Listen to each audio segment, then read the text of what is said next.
The votes are in, and by a relatively narrow margin, Ohio will allow casino gambling. Tonight, News Channel 15 explores the impact that's expected to have here in Fort Wayne. First, though, let's take a look at the numbers. Overall, 53% of voters in Ohio okayed this measure. In the Northwest, you can see the 5 counties in the News Channel 15 viewing area all said no. This legislation will legalize gambling in the 4 cities you see on your screen. With a new casino possibly coming as close as Toledo, Fort Wayne is sure to see a financial impact. News Channel 15's Matt McCutcheon joins us live in News Control with more on that. Well, Mark, Toledo is some 2 hours from here in Fort Wayne, but Indiana lawmakers are quick to add that a casino there will have a negative impact on Indiana and right here in the Summit City.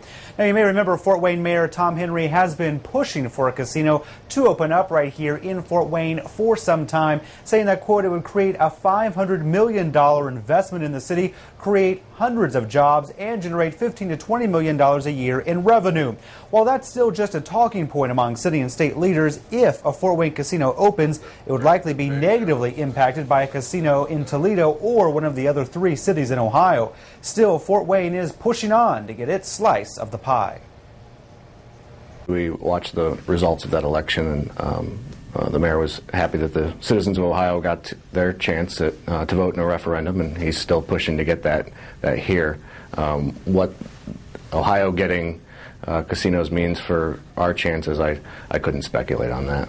Competition is going to dramatically increase. It makes it much more difficult for those that want to bring a casino to Fort Wayne also. I think what you'll find is even more so a decline of available dollars that would be spent here in the Fort Wayne area.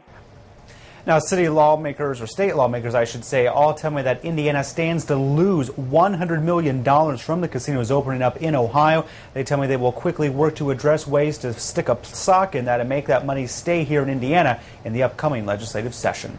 Matt McCutcheon, News Channel 15. Fort Wayne isn't the only local government pushing for a casino. Steuben County is trying to get a referendum, too. Angola's mayor, Dick Hickman, says he's not worried about casinos popping up across the border. Steuben County's best chance to land one would come from moving an existing license from Gary's Majestic Star.